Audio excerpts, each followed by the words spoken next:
اعوذ باللہ من الشیطان الرجیم بسم اللہ الرحمن الرحیم وَإِذْ قُلْنَا لِلْمَلَائِكَةِ اسْجُدُوا لِآدَمَ فَسَجَدُوا إِلَّا إِبْلِيسَ أَبَىٰ وَاسْتَكْبَرَ وَكَانَ مِنَ الْكَافِرِينَ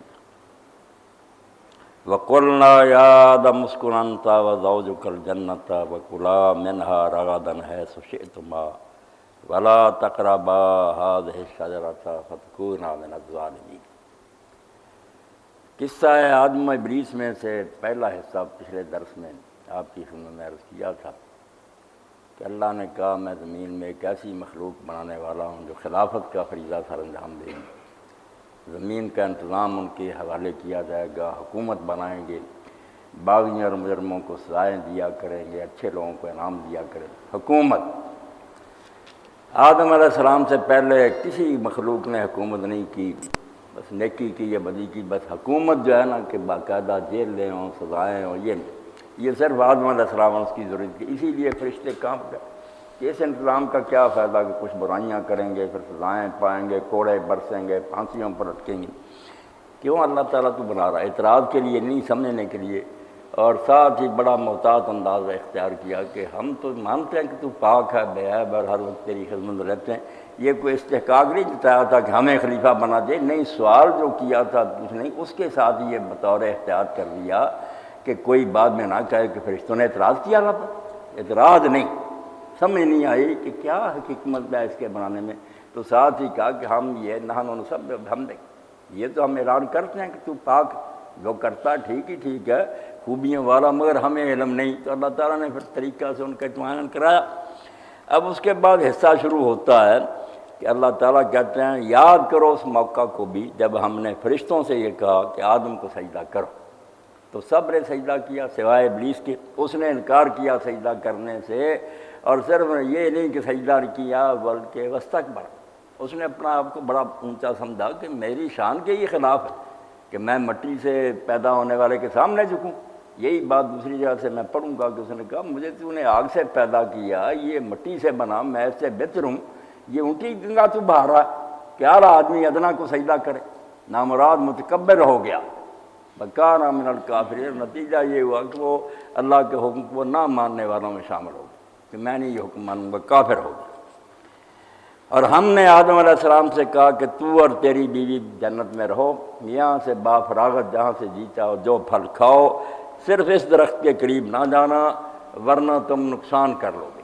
ظالمین کا ترجمہ ظالم جیسے ہر وقت ہم کرتے رہتے ہیں نا، مجرم گناہ گار نہیں کرنا چاہیے، معاملہ اللہ کے پیغمبر کا، اور یہی انہوں نے اگر کہا کہ ہم نے اپنے پر ظلم کیا، ظلم کا ایک معنی نقصان ہے۔ وَلَمْ تَظْلِم مِنْهُ شَيْئًا، اللہ سورہ کہف میں کہتا ہے کہ ایک آدمی کے باغ تھے، ہے تو بے دین تھا، نیک آدمی کے ساتھ جھگڑا کیا، پھر وہ باغ تباہ، مگر وہاں آتا ہے کہ باغوں کو پھل آیا، وَلَمْ تَظْلِم مِنْهُ شَيْئًا، باغ نے کوئی پھل دینے میں کمی نہیں کی، تو نقصان اور کمی کو بھی تو اللہ نے کہا یہ نہ کھانا ورنہ اپنے آپ کو گھاٹے میں لے جاؤ گے، نقصان اپنا کر لو گے۔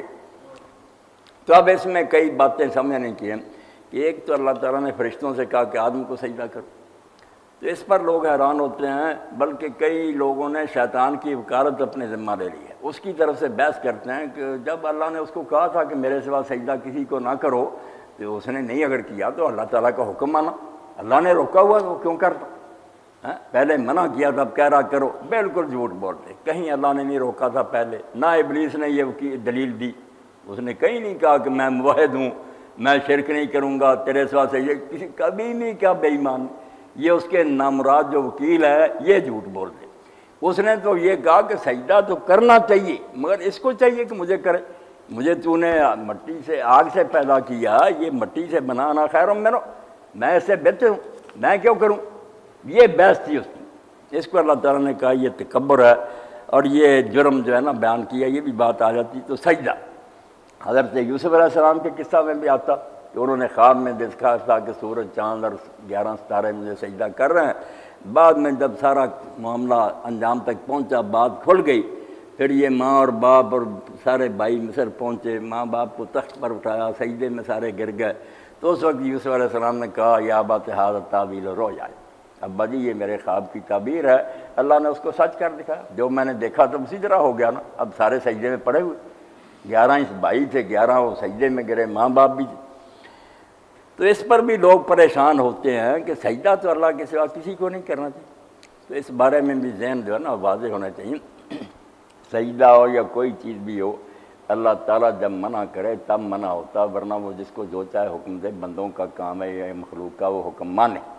کسی زمانے میں یہ سجدہ وغیرہ بالکل جائز ہوتا تھا، مگر سجدے کی دو قسمیں تھیں نیتوں کے لحاظ سے.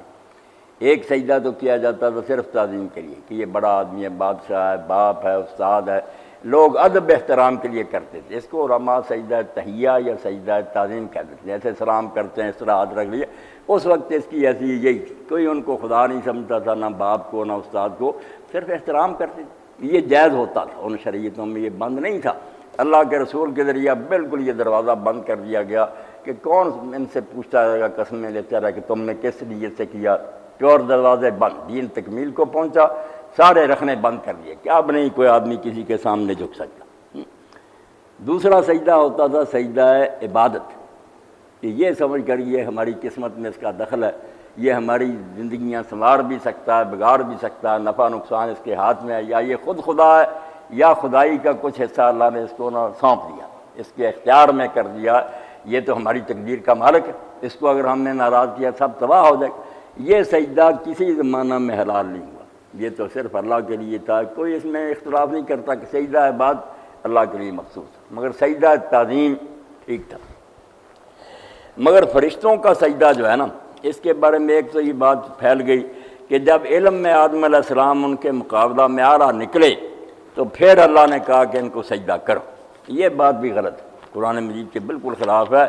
آدم علیہ السلام کے اعلیٰ ہونے یا ان کے علم میں ان سے برتر ہونے کا یہ نتیجہ نہیں سجدہ، نہ اس میں اس بات کا کوئی دخل ہے. فرشتوں کو آدم علیہ السلام کی پیدائش سے پہلے ہی کہہ دیا گیا تھا کہ تم نے سجدہ کرنا. سن لو، قرآن مجید کو پڑھنا چاہیے، اور قرآن مجید کو پڑھنے کا صحیح انداز یہ ہے کہ جہاں جہاں وہ واقعہ آیا نا، اللہ تعالیٰ نے مختلف ٹکڑے بیان کیے، وہ سارے اکٹھے کر لے آدمی، پھر پوری بات سمجھ جاتی ہے. اللہ تعالیٰ نے یہ کتاب کو تاریخ کی کتاب نہیں لکھی کہ ایک چیپٹر ہے وہاں سارا قصہ بیان ہوا، وہ تو قصص انبیاء علماء نے بعد میں لکھی.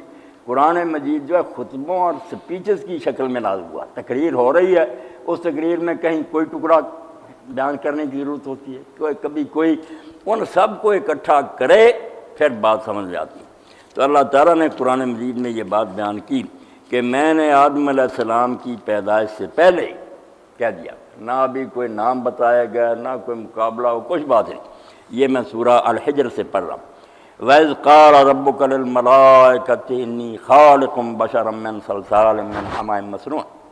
اس میں پتہ بھی چل جائے گا کہ یہ سجدہ جو ہے اس سے فرشتوں کا کیا ثابت ہوا مقام، اور ابلیس کو روندا گیا.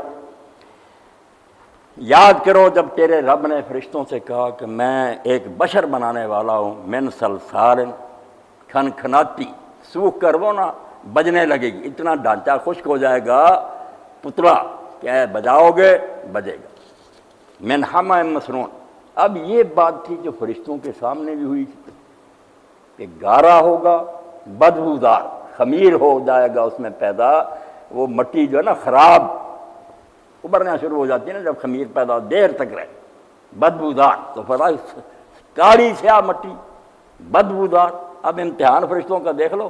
یہ آدم علیہ السلام کی تعظیم کی کوئی بات نہیں، نقطے کی بات ہے، ذہن میں بٹھاؤ. یہ سجدہ تعظیم بھی کوئی نہیں، فرشتوں کے امتحان کا سجدہ کہ سامنے پیدا ہوا، گارے سے پیدا ہوا، بدبودار، سیاہ، خمیر اٹھا ہوا، کہا اس سے بناؤں گا.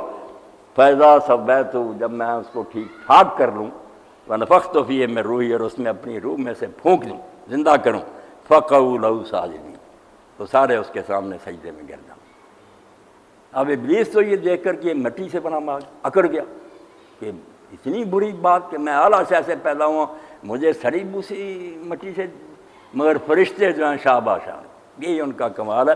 اور اس سے یہ بات بھی جو لوگوں میں مشہور ہوگی نا، بڑی غلط ہے، اور اس سے سارا معاملہ اٹھ ہو جاتا کہ فرشتے برائی کر ہی نہیں سکتے. پھر کیا کمال، پھر ان کو حکم دے